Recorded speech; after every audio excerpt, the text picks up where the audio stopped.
British Society of Criminology Hate Crime Network, bringing the issues of hate crime to the forefront.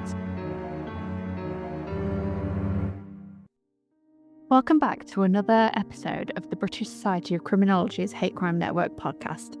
Today's guests are the amazing Professor Neil Chakraborti and Dr. Amy Clarke from the Centre for Hate Studies at the University of Leicester, where Neil is the director and Amy is the deputy director. In today's episode, we will be talking about two pieces of work from the Centre for Hate Studies. First, their amazing film, Revisiting the Harms of Hate, which won the Hate Crime Network's Sophie and Sylvia Lancaster Prize in 2024, and second, their Manifesto for Change. Co-produced with Protection Approaches, the Manifesto is a clear and empirically grounded set of 10 recommendations for achievable, measurable and resource-sufficient solutions and calls for urgent change in response to hate crime. Welcome, Neil and Amy, to the podcast. Hello. Thank you for having us. Yeah, great to have you here. So we're going to start by talking about the film, Revisiting the Harms of Hate. So to start with, what inspired you to create Revisiting the Harms of Hate, and what gaps in public understanding or policy did you want to address with this? Ooh, big questions. Thanks, Rachel. I guess we should rewind the clock back to 2014. I'd just come to the end of a big ESRC-funded study called the Leicester Hate Crime Project. And in some ways, I was really happy about that project. We generated a lot of data. We had forged really good connections and generated leverage with important stakeholders like the police, CPS, in government departments, which at that time in relation to hate crime felt like a real breakthrough. And we had lots of academic publications lined up. But I think I felt this sense of frustration that, maybe human stories get lost. I think that's true all the time, but it's particularly true in the context of hate crime. And I think had the idea of making a film and talk this through with colleagues who were really excited to give this a go. And we used a set of different stories as the basis of the film. The film was called The Harms of Hate. It showcased those stories through the vantage points of people from very different backgrounds, different walks of life. And it was really impactful. It was powerful. The film was shown in schools and colleges. I think, again, that sense of frustration crept in, and Amy knows me very well. I get frustrated very easily, and I just thought, particularly locally here in Leicester, so many things have changed on the surface, and yet for those people who are on the firing line when it comes to hate crime, has life changed at all? I'm not so sure. So I was lucky enough to be awarded a grant for the Leverhulme to follow up some of that research from the Leicester Hate Crime Project. So I spent prolonged periods of time in disadvantaged and disconnected parts of the city and reconnected with some of those victims who I'd first worked with as part of the original Harms of Hate film. So that's where the idea of Revisiting the Harms of Hate came, to revisit some of those areas and some of those participants, and to see how life had changed in the context of an extraordinary decade. And that was the basis of the film. Does that answer your question? I feel like I've gone on a bit of a ramble there, but does that? Yeah, no, it does. And I think it comes at a time, like you said, where this kind of work is really important, where I think we maybe thought that things were getting better, and actually the landscape changed a little bit. And I wondered, thinking about some of those changes, what maybe had changed in the landscape of hate crime since the first Harms of Hate film? Well, I think in some contexts, so many things changed. In other contexts, nothing changed. So if we look like big picture, we had a decade where we had a series of terrorist activities and the backlash that follows them, a cost of living crisis that still continues today, Brexit, and all the after effects of that we're still coming to terms with, if that's the best way of phrasing it, a global pandemic, lockdown, so many stigmatized and marginalized communities. So in that sense, I guess everything changed, but in some ways nothing changed, because we were identifying alarmingly high levels of hate crime right at the start of the decade. And you know better than anyone, Rachel, the official figures are only the tip of the iceberg. So those levels of hate incidents, I'm not sure whether they've increased all that much for some of the most stigmatized communities have already been there, but I think what we've seen over this past decade is a normalization process, a legitimization process whereby some of that hateful and hostile behavior is shared much more openly than ever before. Yeah, and I think we'll come into some of that hostile and harmful behaviour in a moment. But one of the things that really interests me is language use. And I know it's something that runs across actually all three of us, all our work that we do. And you speak about victims of hate belonging to probably more personally easy to ignore communities as opposed to hard to reach groups, which is actually language that is often used within the field of hate crime. So what about that language use is important when we're understanding who can be the target of hate? I think it's important to all of us. It's very important to the kinds of stakeholders that we work with as criminologists, isn't it? So I hear that term hard to reach, and it serves as an excuse, doesn't it? Oh, well, we can't reach them. It's really difficult. It's really hard. Well, it's not. And so just that framing of easy to ignore, I think, puts the onus on us, whoever the us is, to do better. But I think often we as an academic community point the finger of blame at those stakeholders and say they need to do a better job, or we need to do a better job as researchers, and not just through that initial contact and not even just through the research process, but afterwards. Like, how are we engaging? What does that engagement look like? What is our duty of care? Some of those stories that we hear and see within the film, what are some of the hidden or underexplored harms of hate that people typically overlook? I think almost all of it can be hidden in many contexts, like the vast majority of people don't know what hate crime is. And if they do, they hear about it in very broad brush terms, don't they? They hear about it in terms of a rise or a fall in figures. They might hear about a horrific story in the news, but then even before the end of that day, the news agenda moves on to something else. So I think it's fair to say that pretty much all harms are hidden, whether they're physical or emotional, the harms to mental health, the harms to wider communities, families, all of it is hidden to some extent or another. I think what I found, particularly in recent studies, the way in which victims who encounter hate crime on such a regular basis often normalise those experiences or put them down their own ladder of priorities, that really struck me. If I just give you an example, one of the interviews I did, was it last year? I think it was, and I don't want to give too much away about their identity, but it was a Somali family living in an area of Leicester. They'd encountered horrific levels of abuse. This was encountered by the children, by grandparents, by the whole family. And Hannah, who was leading the interviews, and she took me on a tour of the house, and she points at the black mold on the ceiling. She points at the pile of unopened bills on a dressing table. She took me out the back door and showed like the piles of rubbish that other families just shove outside her house, because that's acceptable, isn't it, in some neighbourhoods to target the Somali household. And said, that's what I've got to live with. I don't know what to do with that. My son's got dental issues, we can't find a dentist. Like, what do I do when he's howling in pain? They're real issues. The hate crime I can cope with.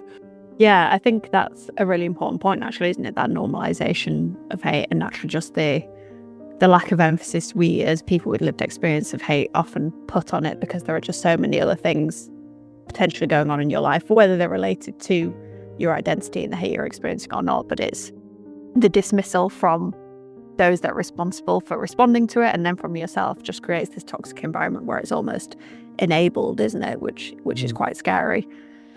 And I think one of the things that's so powerful about this film is the creativity of such a project. You know, we as academics are very well versed at writing journal articles and reports, and they have a place, certainly, but I think the testimonies in this film are incredibly powerful. And I wonder, how did you approach working with survivors of hate to ensure that their voices were centred and protected?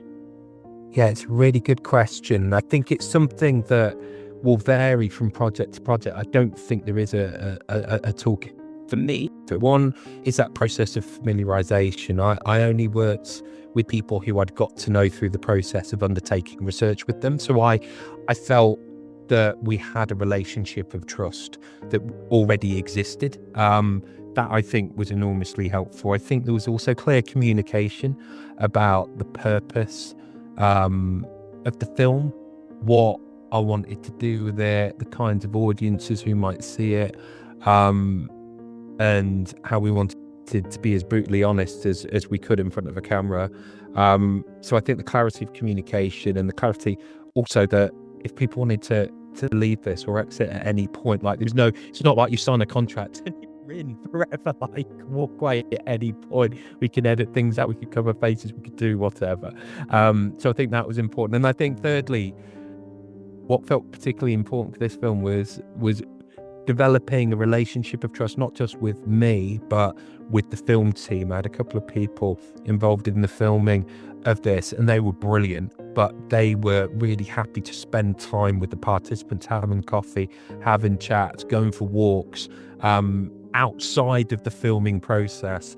And that, again, helped to minimize those feelings of research tourism. So I think all of those stages. Yeah, definitely it's important to make sure it's not extractive, but to show, I guess, the meaning and care behind the work that we do.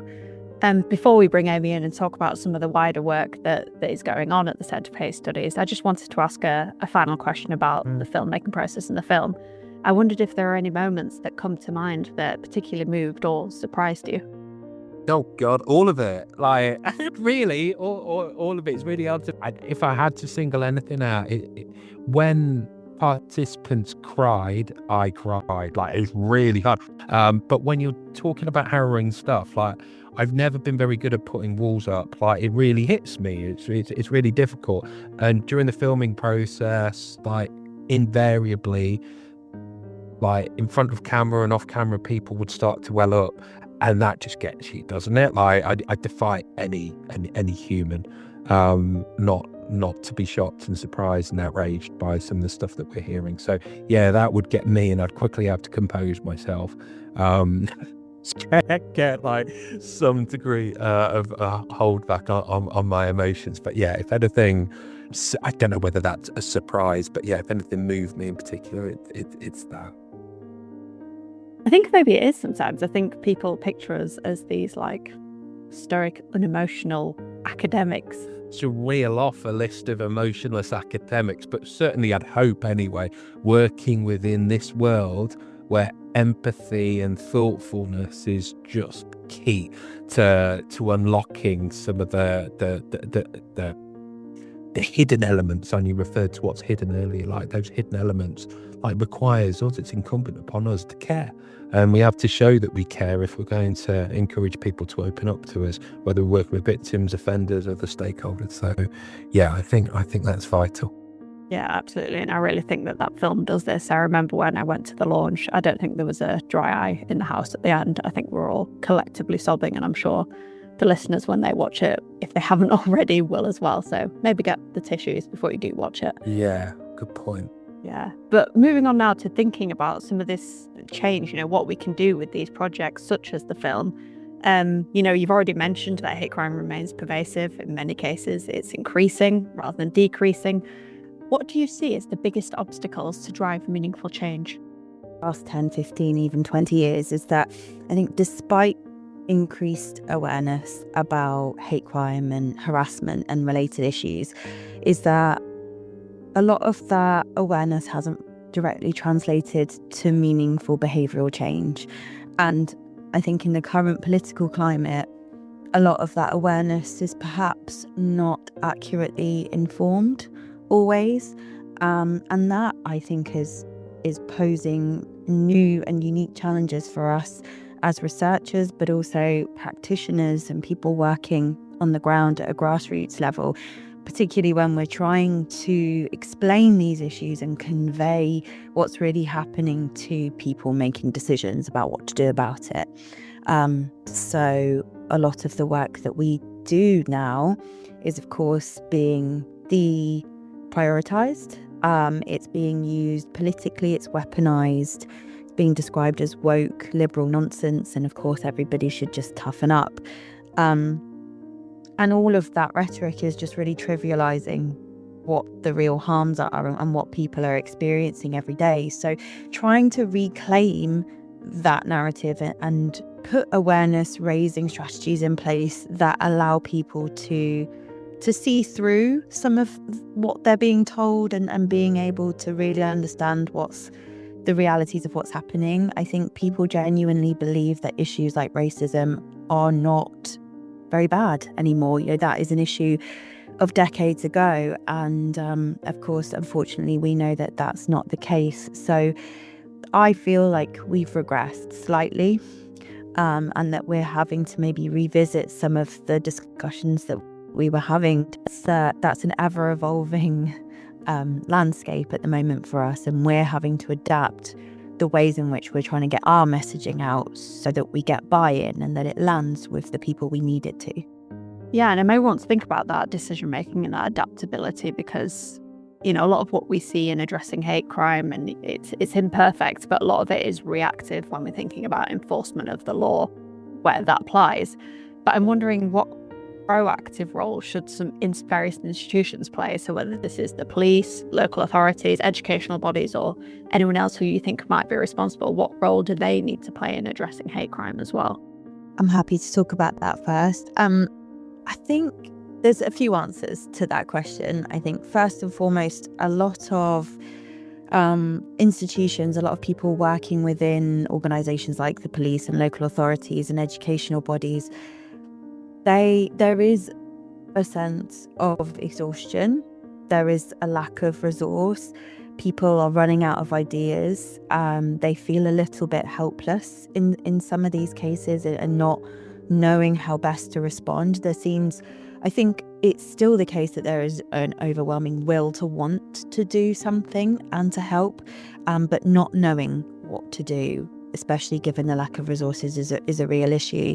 So I think what I'd like to say that we try to do is give people a sense of optimism, and give people belief that there are things that they can do, even if there is a lack of time and resource.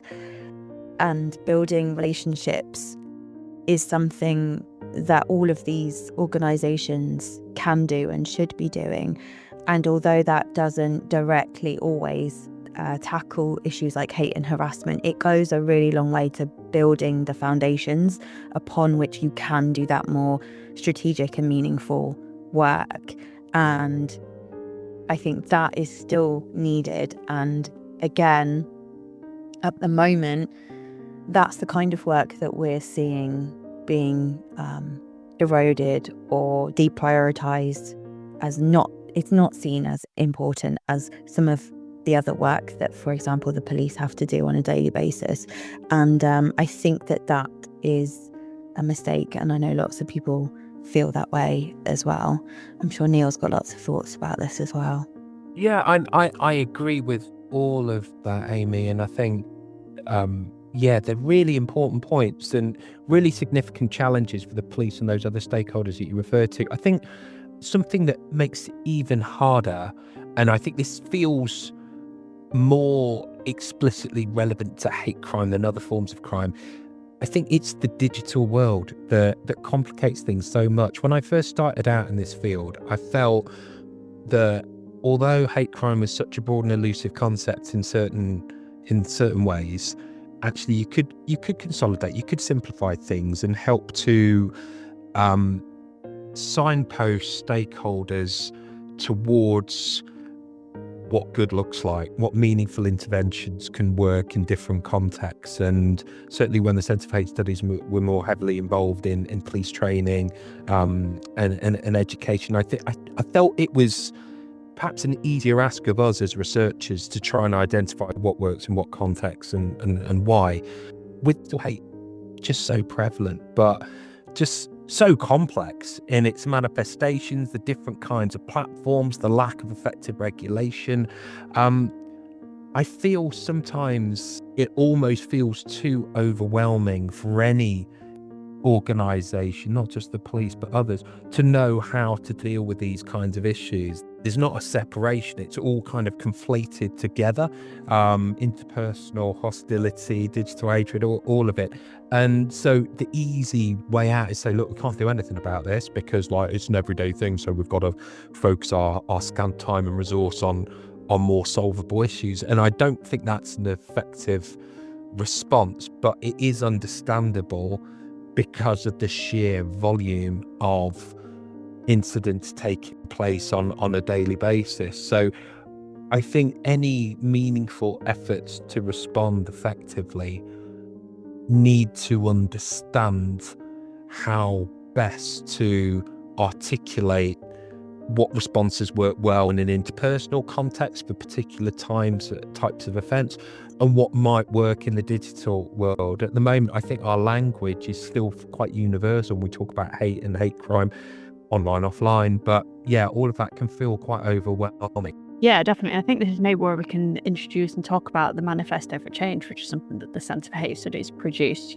We know that there is a lack of hate crime action plan, and I think there's a general feeling that hate crime legislation is not fit for purpose. So maybe can you tell me a little bit about where the Manifesto for Change came from and what you aim to do with it?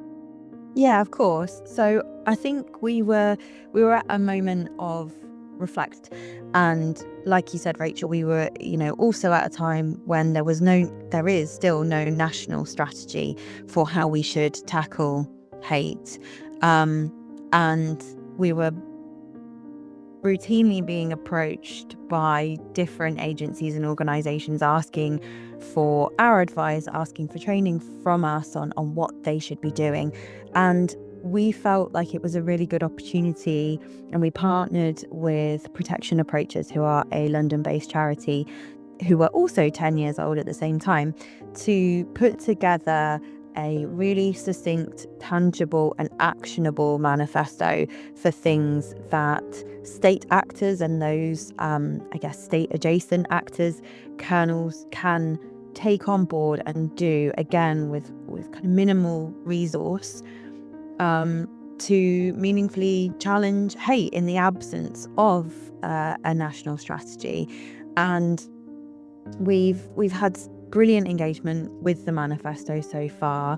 At the moment, we're looking to kind of bolster the regional work that's going on, brilliant work that's going on in Manchester and London and other regional areas that we think there are combined authorities, local authorities and mayor's offices that are genuinely acknowledging that this lack of national strategy is a problem, and so and understanding the problems in their local areas as well, and needing some change. So yes, we're looking to find ways in which in this particular climate, where people feel very much like they are just fighting the fires in front of them, what can they be doing now and over the next kind of couple of years? Feel that there are things that they can do, and hope is not lost. Yeah, I think that's a really important message, actually, that hope is not lost and we're not in this alone. And maybe the audiences are slightly different for the film and the manifesto, or actually maybe they overlap in some way. But who do you hope engages with both those pieces of work? And if there was maybe one or two clear things you want them to take away from it, what are those things? I think with the manifesto, really we've been aiming it at decision makers in the broadest sense, really. People that have the will and capacity to kind of build networks for sharing good practice, who have the ability to advocate for better support for victims, or tackle issues of underreporting. So yeah, we're working, like I said, with kind of regional bodies at the moment to try and get an uptake with that, as well as agencies like the CPS, who have been hugely supportive of the work as well. So yeah, I suppose those are the key audiences, I think, for that. We are also going to be creating a very short film to go alongside the manifesto as well, to speak to those decision makers, again, to humanise the issues that are being discussed in the manifesto. So there is some overlap with the revisiting harm in terms of the purpose of that. And I think just to add a few words in terms of audiences for the film, the Revisiting the Harms of Hate film, as Amy said, they are, I think, different products. What a horrible word. Products, let's go with that. And different audiences, I think, what hate crime is and the kinds of impacts that it has and the kinds of disconnected and disadvantaged communities are out there who are living with these kinds of issues on a day-to-day basis. So I think it helps to humanize those people and those harms. And there is a message of hope that I think comes through the film, but you probably need to wait towards the end in order to pick up on that message, because it's a hard watch, but necessarily so. And in terms of the manifesto, like Amy says, I think it's a really positive document. You know, I think it does remind those kinds of decision makers who maybe referred to earlier that you can affect change even within this climate. You don't need additional resource or time or space to do a better job, provided that the responses that we collectively shape, so long as they're rooted in evidence and shared practice and a real sense of commitment, you can do so much good by drawing on that pool of evidence and that shared commitment. But that's what we try to do with that document, not to problematize, but to identify what can work. And we want to continue working with those kinds of stakeholders to develop those solutions. It's not just handing over the baton and saying, right, the academics' job is done now. We want the work in partnership and then collaboration to try to do better.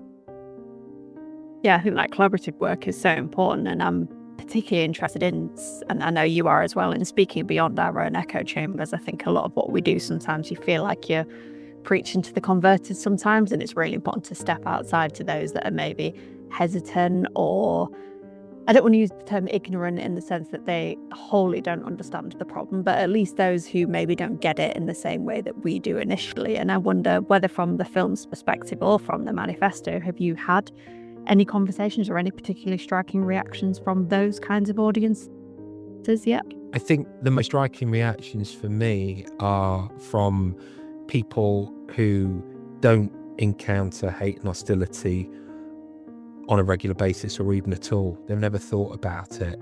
And they can watch that and be really struck by what's going on. And that's happened time and time again. When I've taken the film into schools, it's really interesting to see the reaction amongst kids who are sometimes thinking about these kinds of issues for the first time. Well, at least through that lens, I think most kids have actually thought about feelings of alienation and marginalisation far more than we give them credit for. But to think about it through those lenses, and some of the most articulate questions have come from those kids as well. So I think, yeah, that point you make, Rach, about moving beyond our echo chamber, and I think it's absolutely pivotal, and I hope your listeners share that feeling. And that's why I set up the Centre for Hate Studies right from the outset. I think I felt a sense of disappointment with the academic community, and particularly myself, for going along to conferences and seminars and patting myself on the back thinking that I'd done a good job by publishing something or getting a grant. And actually the kinds of problems that we're talking about are there. They're getting worse, and the people whom we're writing about, they're living this on a day-to-day basis without seeing any meaningful improvements in their lives. So the whole very purpose of the Centre for Hate Studies was to move beyond the echo chamber and to work in partnership with the communities all around us. And I'm glad to say that we've stuck to those principles and values throughout the 10 years or so that we've been around, and that will always underpin everything that we do. I think I'd echo that as well, because what struck me most about kind of working on the manifesto but then taking it out into the world and presenting it to different audiences is that those decision makers are crying out for an evidence base. Of course, I'm sitting here thinking not just about our own evidence, but across the sector. I'm so aware of the good work going on and the research coming out of particularly our little corner of hate studies.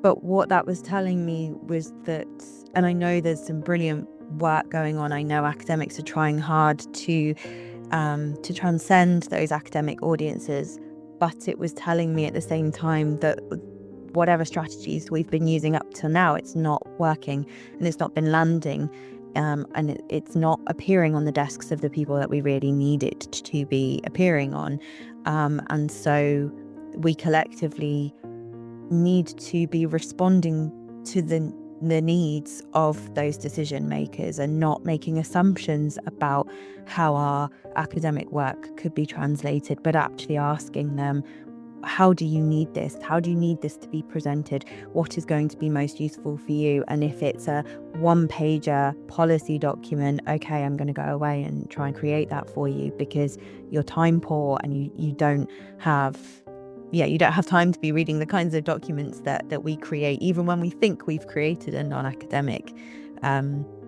document or publication. And so the manifesto was designed from the start to specifically be non-academic, to be very concise, and to be readable if you're a civil servant or a prosecutor or an MP or anybody that is literally just going to want to look at that page and immediately get it. And that was what we were told they needed, and so that was the need we tried to respond to. So that's in my thinking now going forward. So, what is next for you both in terms of research, collaboration and advocacy? Well, we love a film, so there's going to be lots and lots of films coming forward, Rachel. I think so. In terms of the short-term future, we are midway through a very large ESRC-funded nationwide study of harassment in higher education. That's a project called Catalyst for Change. We release our findings next year in 2027, and we've got all sorts of different outputs planned for that project. But we're excited about it. It's, again, another difficult project. We're revealing things that are often hidden within the walls of universities, and these are difficult themes, and we want to take universities on a journey with us. It's not about pointing the finger of blame. Of course, there are things that could be done better, but again, it's that spirit of partnership and co-production. We want to work with students, we want to work with senior leaders at universities in order to affect long-term change across the sector. So that's a big priority for Amy, myself and the team at the moment. So there'll be more on that, and invariably some kind of a film or visual output allied with that next year. Yeah, exciting times for our listeners to keep an ear out and an eye out for that. So I want to think about the listeners, just to finish. If you could challenge them to take one concrete action from this podcast episode and the work you've done around revisiting the harms of hate or the Manifesto for Change, what would it be? Cool question. Amy, you go first. To be creative. But being creative also means just thinking outside the box about who your audience might be and how you're going to communicate with them in a way that genuinely speaks to them. So that could be your research participants. If you want to feed back some of your findings, how are you going to make it accessible to them? It could be other academics that want to absorb your findings in a way that might not be a conference paper. It could be again, working with people in your local area or nationally to try and generate some change from your research, but just taking time as early as possible, really, to think about what do I need to put in place to translate what I'm doing, because we're moving in a direction now where that's really needed more than ever. That evidence base is really needed, so the work you're doing is really important, but how are you going to get it out there?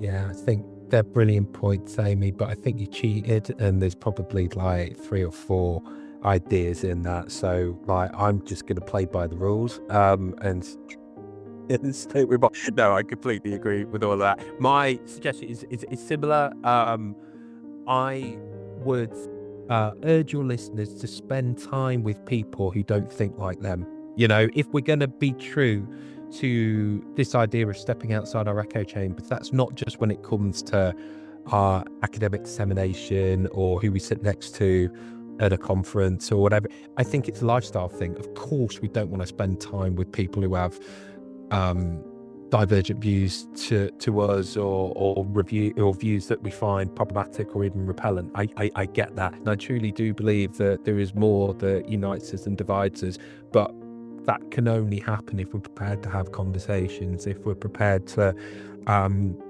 disagree agreeably and actually engage in conversation, not confrontation, but chats. And that can take place in so many different contexts. You know, some of the toughest conversations I have are on the touchline when I'm taking my son to grassroots football, and I'm talking to parents, mainly dads, who, like, look, if I'm frank, they're not my people.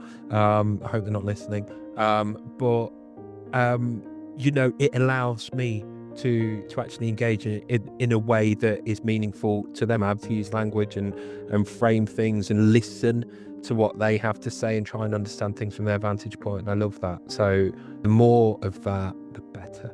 Yeah, that's brilliant. Some top tips from some top people. Thank you very much. Thank you very much. This was great. Thank you, Rachel. It's very enjoyable. Good. Yeah, I always appreciate and admire the work that the centre does, and not just because I've been involved in it sometimes, but generally speaking, I'm a fan. And You're a fan and your family. So yeah, look at that. So thank you very much for your time. I really do appreciate it. Thank you. Thank you.